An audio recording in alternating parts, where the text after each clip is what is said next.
Okay, welcome in. I'm now going to continue my 32 and 32. This time I'll be looking at the Columbus Blue Jackets.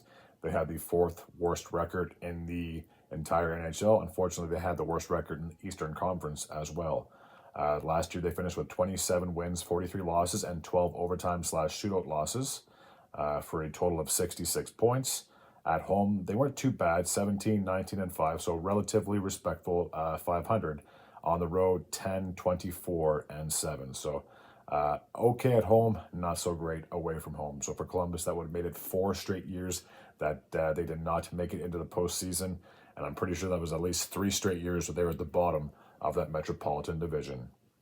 As always, I'm just going to take a look at and see who was on the roster last year, who has left, and I'm also going to look at their their first round pick, which was Caden Lindstrom, a center out of Medicine Hat, Western Hockey League. I'm sure he has a bright future, just like a lot of young stars, and I'm sure I'll be going over his name when I look at the roster for the Columbus Blue Jackets, which I plan on doing right away. I just got to pull it up on my phone.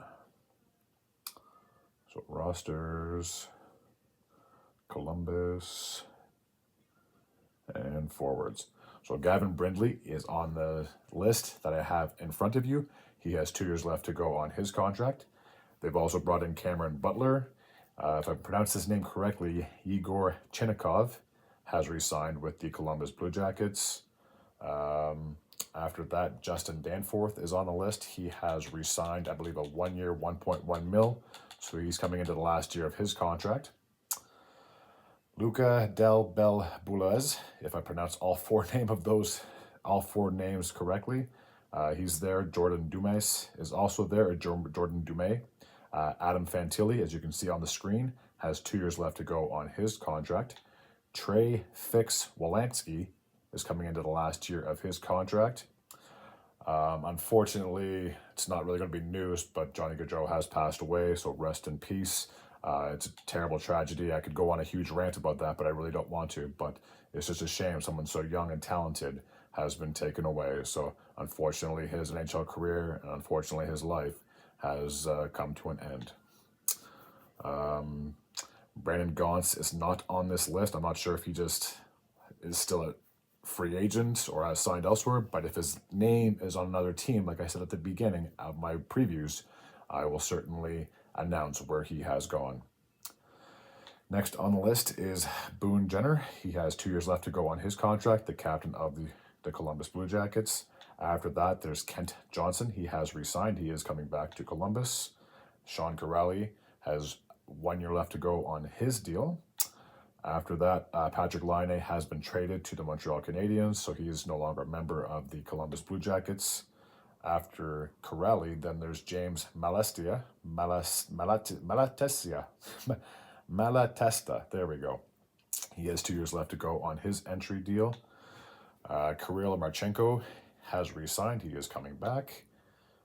Max McHugh and Hunter McCown are members of the team as well. They have brought in Sean Monahan, so therefore Carson Meyer, I don't believe, is coming back. Alexander Nylander, I'm pretty sure, has signed with Toronto.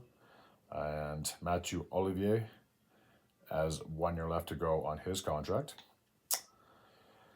There is Luca Pinelli. He's there. And then the next guy after him is the person you can see on your screen, Michael Patia, I believe, has 1 year left to go on his deal.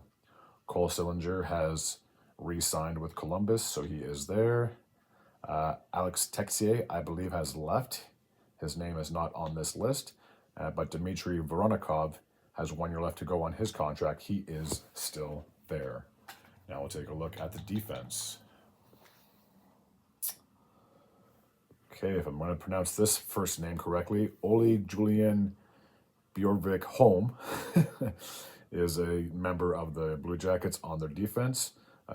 Corson Kellermans is also a member there as well, so I don't believe Jake Bean's there, and Blankenberg does not appear on the list, so he must have left.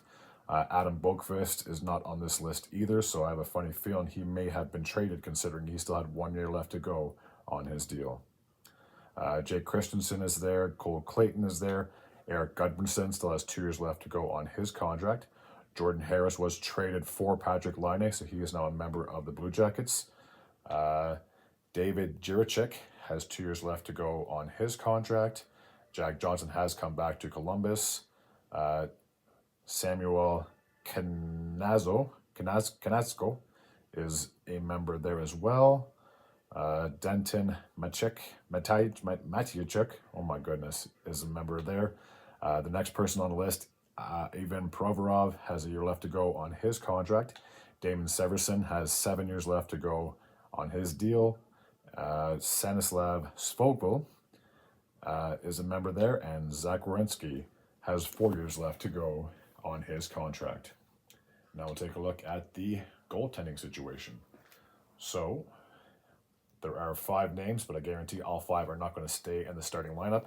Jet Greaves is there. Nolan Lalonde is there. Elvis Merzlikins, you can see his name on the screen, has 3 years left to go on his deal. Zach Savchenko is a member.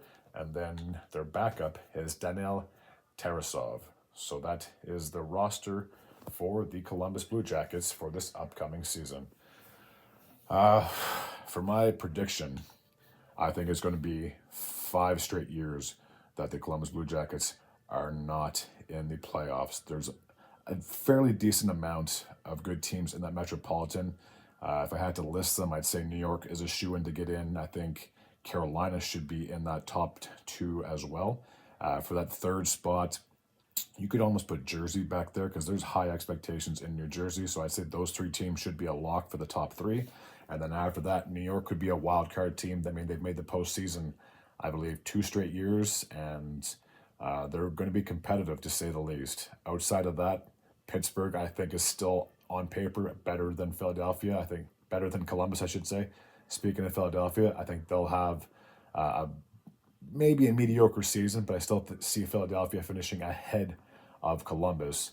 So I wouldn't be surprised if the Blue Jackets were in that basement in that Metropolitan. And for Washington, I think, should be better than the Blue Jackets as well. So I think, unfortunately, if you're a Blue Jackets fan, I think you are going to be in that basement of that Metropolitan, unless you have an absolute breakout season. But I haven't seen anything within the last 4 years that's shown that this team could be as competitive with the rest of the league. Alrighty, that takes care of my preview for the Columbus Blue Jackets. As always, if you're new to this channel and you like this type of content, feel free to hit the sub button. I'd be very grateful and very appreciative. Until next time, and as always, take care.